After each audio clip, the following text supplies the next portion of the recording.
Welcome back mga kadaldal to my YouTube channel, and for today's video gagawa ulit tayo ng vlog. First, syempre nandito tayo at dadaldal na naman tayo. At today's video pag-uusapan natin ang new 6 entries na nakapasok sa MMFF after nung 4. So it will be a total 10. So this will be the first time in the history of MMFF na magkakaroon ng 10 entries. So we're very excited na isa-isahin yung mga pelikula at magbigay ng mga opinion sa mga nakapasok.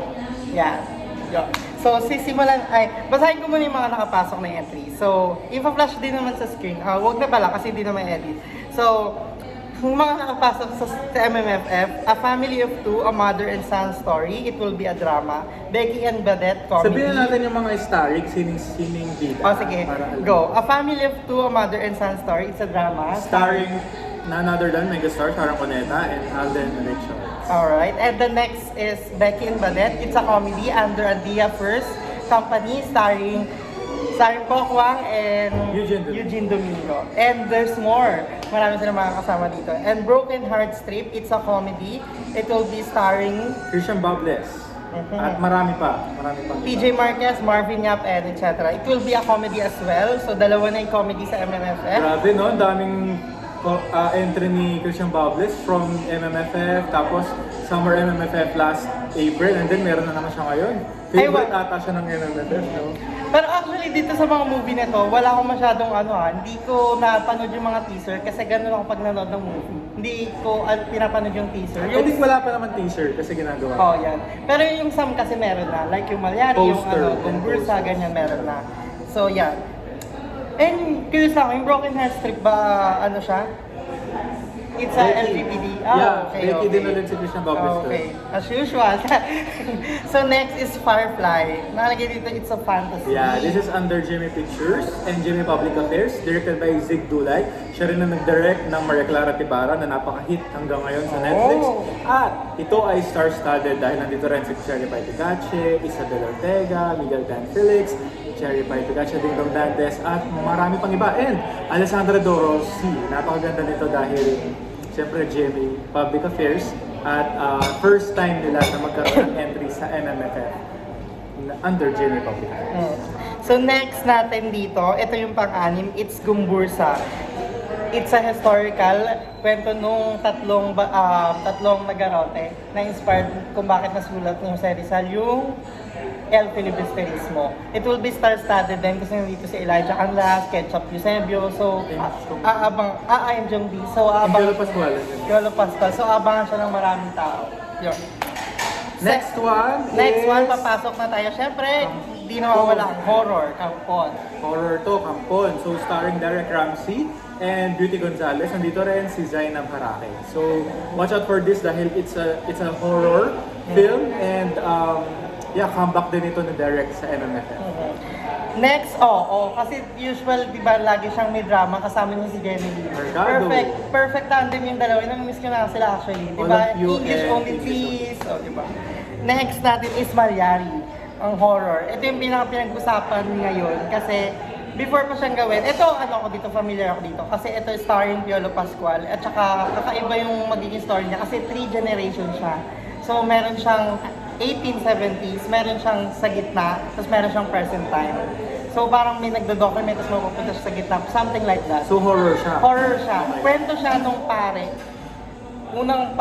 Pare nung 1870s na pumatay ng 57 na babae ng tao. First serial murder ng Pilipinas, something like that. Good news din sa mga fans ni Papa P dahil dalawa yung entry niya this year. Yeah, Malyari and Gumbursa. Di ba? Grabe saan kaya siya pa? Siyempre gaganon-ganon siya sa float, no?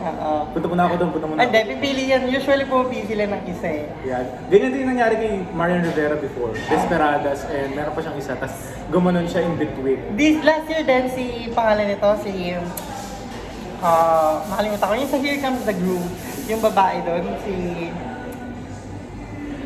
nakalimutan ko yung pangalan niya. Pero dalawa din kasing entry niya. Meron din siyang APAG. Gladys Reyes. Nasa APAG din siya. So, nasa float siya na Summer MMF Yeah, Summer MMF. Nasa APAG siya nasa Here Comes the Groom siya na float. Then yung magpapresenta sa harap, parehas na din siya. APAG. Oo, yung APAG. Okay. Next natin, marami-rami dahil 10. So, pang-8 is Penduko, fantasy. Yeah, Again. fantasy under Viva Films ito, starring Matteo Guidicelli and si ano na, sabi kasi original is si Christine Reyes, pero nabahiran nito ng issue because may issue kay Sarah G and Christine Reyes before, right? Dahil kay River Cruz, kaya pinalitan daw ito at si Kylie Versosa na ang leading lady ni Matteo. Yeah. Ang inyong showbiz insider nandito na. Yeah. So ganyan yung reason dahil sabi kasi nila hindi daw papanoorin ng mga fans ni Sarah dahil Sarah. bakit Geronimo, bakit si Christine Reyes daw, di ba may issue sila before. But way back na yun, pero Sinong pinalitan. bida ng Penduko ulit? Matteo Guidicelli and Kylie Versosa. This is under Viva Films, so Viva Artist din yung bida dito. Alright. Next, ang pinag-usapan ng taon, ang Rewind, ang pagsasama ng Dongyan at ang first collaboration ng GMA Films and No, this is under Star Cinema lang. hindi, ABS-CBN Film Star Cinema. That's same. ABS-CBN Film Star Sabi ko Cinema. sa Jenny. Hindi, collaboration ng GMA to. Rewind, Dongyan to eh. Diba? Okay, so mali ako. First time ng Dongyan na mag-work sa ABS-CBN ABS-CBN. Film. Pero, Full length. ano production siya? nila. Okay, mali. walang- APT. Oo, APT. First time ng APT and Star Cinema. Pero hindi, sorry for the Walang GMA misinformation. involved dyan. Sorry na.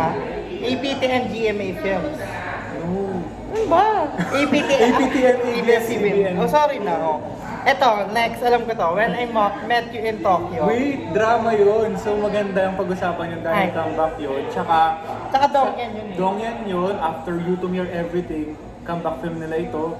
Siyempre, stronger at maraming na silang mga experiences. At comeback din ito ni Marian. After a long years. Parang shake rattle and roll ata yung last niya or whatever. Sabi kasi niya sa interview. Kaya, you should watch that dahil maganda. Dahil kung nasabi ito ni Marian, ibig sabihin maganda. At saka currently, nag-tape na sila, nag-shoot na sila. Siyempre, dapat ever. Tapos natin. So, last natin sa pang-10. Sinasabi pa lang namin, hindi pa kami nagre-review Wala pa itong review. Sa pang-10 natin, When I Met You in Tokyo. It's a romance and maganda rin ito kasi pagsasama ulit ni Vilma Santos and... Christopher De Leon. Galing. Grabe, dalawang ito. Siyempre, Tokyo, ibig sabihin, sa Tokyo halos sino dito. And introducing Casren. Casren Gaspi and Darren Espanto. So, sa mga Casren fans out there, lalo na sa content ko, maraming nag-look forward sa Casren. Marami kayong mapapanood na kilig moments dito sa introducing film nila. So, it's a romance. Kaya, masayang-masaya sila. Kasi yung reaction ni Cassie sa Itbulaga, napakasaya dahil nalaman nila na kasama yung When I Met You in Tokyo sa MMFF this year, which is napakadaming entries to begin with. FYI guys, maraming entries Nandiyan yung mananambal ni Nora Honor, meron din entry si Maricel Soriano, kaya kami nagsasabi, dapat nandun din yung entry ni Maricel, Nora, Vilma para sana. Alam mo yun, yung mga dating Mga viewers, nanonood na lahat. makakapanood sa pinalakang tabing before. So, sad to say, hindi nakasama yung Mananambal. And Mananambal yung is horror. Yeah, kasi Yeah. starring Kelvin Miranda and Bianca Umali. At saka yung kay Maricel Soriano with Roderick Paulate, hindi rin siya nakasama. Napakadami din kasi. So, itong pinangalanan namin na 10 films. Ito yung official na nakapasok sa MMFF. So ngayon, nasabi na namin yung 10. Ngayon, nag-start naman na siya mag-share ng feedback niya sa nakapasok sa 10. So ako yung mag-start ng masasabi ko dito sa 10 na nakapasok. Masaya, hindi ako malungkot, pero hindi rin ako hindi ako malungkot, pero hindi rin naman ako yung sobrang saya. So, mo yung nasa gitna ko. Kasi gusto ko halos lahat Elaborate. gusto ko halos lahat yung mga nakapasok, lalo yung Becky yung Badet. Kasi, si Pokpa. For sure, it's a very gay film, tapos idea first pa. So, perfect Juliana pa. perfect na nakasama talaga siya dito. Yung director dito, halos box office yung mga films. Pati yung Gumbur. Parang siya yung Wenda Ramos na yun. Oo. Kasi highest grossing halos Paolo Ballesteros, Martin Del Rosario, Christian Bablos, yung mga films nila na halos LGBT. So, patok Fantasy sa... Sisters. Yun, di ba? Nasa 200 million yun. Diba? Napaka-updated sa Showbiz Happenings. So, ayun na nga. So, ayun yung natuwa ako nakapasok. Becky and Badet. yung Gumbursa, lalo na yon. Kasi yung Gumbursa, expected ko na talaga siya makakapasok kasi wala naman akong nakitang nagpasa na historical film. I don't know kung meron, pero alam ko sila lang yung nagpasa sa MMFF ng entry na yun.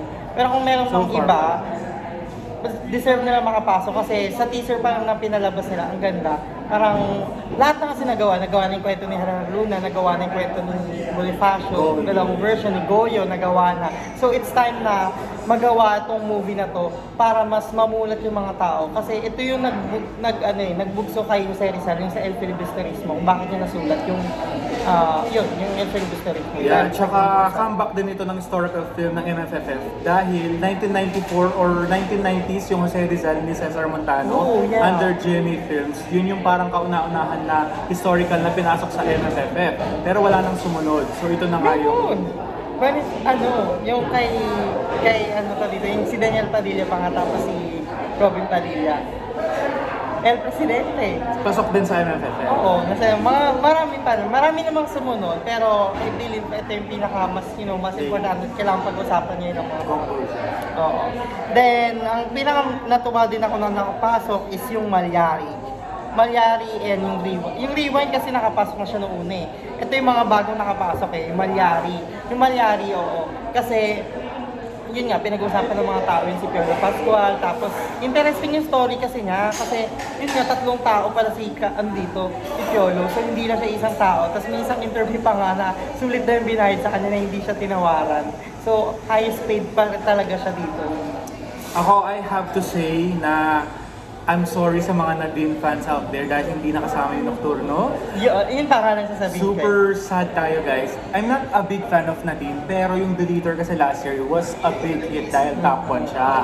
Ngayon nililook forward ng mga Nadine fans na makasama din yung Nocturno but sad to say hindi siya nakasama. And also siya Grataran Roll na all-star studded at napakadaming artista, kapamilya kapuso collaboration but still hindi rin siya nakasama sa MMFF this year. Sad to say sa dalawang yun dahil halos yun maingay yung Nocturno ni Nadine, maingay din yung Shake Rattle nun. Tsaka sa lahat ng poll, di ba nilabas nila yung Malyari, Shake Rattle and Nocturno. Nagpa-poll yung mga reviews, yung mga tao, kung alin yung most requested or gusto nila makapasok sa MMFF. Pero ang pinakamataas na lagi nakapasok yung Nocturno. So I'm expecting na nakapasok sana yung Nocturno dito. Kasi for sure, magiging blockbuster and magiging award-winning again. Sad to say kasi diba, gumawa rin ng effort din yung Viva Films para magkaroon ng comeback film si Nadine in horror. Kasi nga parang nagiging horror queen na rin daw siya somehow.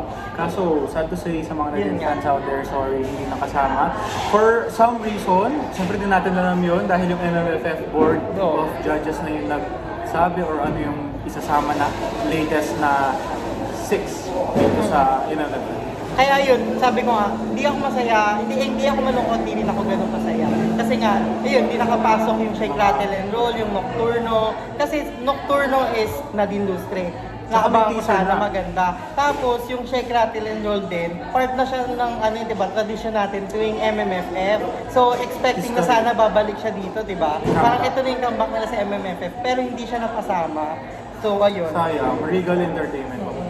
Pero yun, siguro dahil yung juror naman siguro ng nahirapan din. Kasi if you look at the naman, parang 36 films ata yung sinabit kaso ito lang yun. in-extend na nila sa 10. Supposed to be dapat 4 na lang kasi nag-release na sila ng 4 before. Kasi usually 8 lang talaga. Tapos ngayon nagdagdag sila.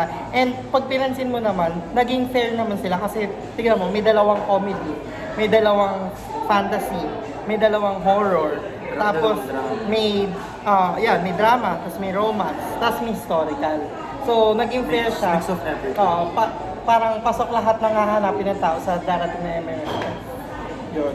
Tsaka sa mga fans din ng Barda, meron din silang entry kaso hindi rin nasama. Oh. Well, maybe maganda yun, perfect yan sa February next year. Yeah, So, you should watch that sa mga Barda fans. Kung hindi man makasama yung... Tapos na reshoot yun. Oo, tapos na yun. Nag-Korea pa sila eh. I don't know, nakalimutan ko yung title, but ayun, hindi rin sila nakasama. Maybe February, why not, diba? Diba? So, yun, malungkot na hindi rin ganun kasaya. Pero okay naman yung entries this Of year. course, hindi magiging Oo, hindi magiging like super worth it yung MMFF dahil walang entry si Bossing tsaka si Vice. Dahil Oo nga, yun yung lagi oo. nating Totoo, no? lagi nating parang nilook forward. Naging entry ni tsaka ni Coco, di Ngayon, ba? ang Minsan, inano yun yung nila mga ngayon, naglalaban. TPT, rewind eh. Yeah, yun yung naglalaban-laban before. Vice, Eugene, Bossing, tsaka Vice, Coco. Bossing, NCII. Ang tanging ina, yung MT Cabisota, NC Vice, diba? Tatlo sila nag-gap. So, wala silang lahat ngayon. Yun yung Maybe give chance to others. Ayan. So, nandito naman yung Becky and Badet. Reddit. And for sure, sobrang riot at ang ganda niya. So, ayan. Isa-isay natin. So, Hindi, ganito na lang dahil 15 minutes na tayo. Ano yung top 3 na papanoorin mo dyan o yung look forward mo na panoorin sa December? hirap naman ng tanong mo, nakakaloka ka. Yun talaga. Sige. Ang gaganda Kumbaga kasi. sa mga films, ano yung uunahin mong pilahan? Okay. Pero lahat to for sure papanoorin ko. Kasi ako naging tradition ko na before pa, kahit nung nag-aaral pa lang, nagsisave up ako, tapos pinapanood ko lahat ng sine with my own money. And yun, lalo nag-work na ako, pinapanood ko na kasi nasama ko pa sila ate, gano'n. Parang family Supportan bonding natin yung Philippines cinema. Pero if you're going to ask me, siguro number 1, top 3, na 1 being the Yung highest. first muna, oo. 1 being the Pipilahan. highest, yung pinakapipilahan ko is Becky and Badet and isasama kong buong pamilya. Kasi for sure, hindi lang siya comedy. Lalo na pag si Jun Lano yung gumawa. It will highlight LGBT, it will highlight sa yung mga tao sa paligid. May social commentary for sure. Kasi never, ever, ever gumawa ang idea first ng yung walang sense, ganun. Lagi silang may pulot or may mahuhugot ka talaga sa palabas nila. Ganun. Lagi silang yung comedy with a sense, ganun. Drama with a sense, ganun. Yun. At saka sana nga rin pala nakapasok dito, ewan ko kung pinasok din nila dito, yung movie ni Coco, yung last time lang. Yung ang ina mo ay something like that. Yun. Maganda din yun eh. Yun. So yun number 1 ko na pipilahan kasama ang family ko. And pangalawa, dahil mahilig kami sa horror, pangalawa pa pala kami is Malyari. Kasi Piolo Pascual din yun. And for sure, creepy siya. Parang feeling ko nakakatakot. Kasi yun nga, 3 character tapos iba't ibang generation siya. And Piolo Pascual yun. Hello, diba? Sa tinagal-tagal na maggawa ng movies ni Piolo, parang ngayon lang ata siya nakagawa na pasok sa MMFF or gumawa sa MMFF. Halos February, Romance, April, ganun. Parang December wala siya. Kaya magbunyi ang mga fans ni Papa P. So, isa na lang. Yung gawin kong top 5. Hirap Wala, eh. 17 minutes na tayo. Okay lang yan. So, Wala naman ang pangalawa pa. Mag-iiba na naman ang vlog sa iyo na ito. Mga Sa mahaba. Sige, last ko na. Dalawa na lang. Dalawa na lang. Hindi, top 3 ka, di ba? Oo. Dalawa yung nakalagay sa 3. Top 5 mo na. Pero wag mo na lagyan ng Sige. Si 3, rewind, Gumbursa, tapos yun lang. Dalawa na lang pala.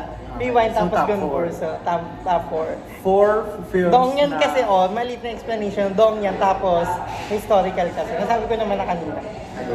So yun yung top 4 ni Mr. Vito Santos, mga kaibigan. So ikaw, ibabalik ko sa yung tanong, top 3 mo. Wala nang reason, pero yung papanoorin ko first dito, I could say... Hirap Di ba? Nahirapan ka rin? Binalik ko sa'yo. Kasi 10 eh. Tsaka dati 8 lang. Tsaka wala kasing entry si Jenalyn. Fan kasi ako ni Jen. Anyway, siguro kung MMFF kasi 'di ba December parang gusto mo light film. Siguro Becky and Badet. Diba? Kasi parang unahin mo talaga. comedy eh.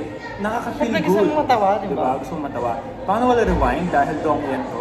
Pangatlo, siguro interesting yung Firefly. Firefly. Kasi para siyang open, para siyang Tsaka nag-iisa siyang fantasy. children's book na ginawang movie. So yun. Ano bang concept niya Gumagam- or about saan? Parang give me like Story siya na, para siyang storybook na they will give life So, animation? Hindi. Parang siyang storybook ng kwento. Tapos, tao yung nagpo-portray. Kaya maraming star-studded.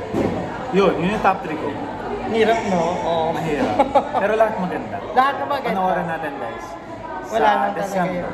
So, December 25, 2023. Comment down below guys kung ano yung mga papanoorin yung top 3 films and mag-usap tayo sa comment box sa channel niya. Sa channel ko. So, ayun, dito na matatapos tong vlog kasi mahaba na. Ang dami pa naman sana gustong sabihin per movie, pero, ayan, baka ma-bored na kayo. So, ayan, maraming salamat sa panonood sa aking mga kadaldal and see you on my next vlog again. Thank you so much. Like and subscribe.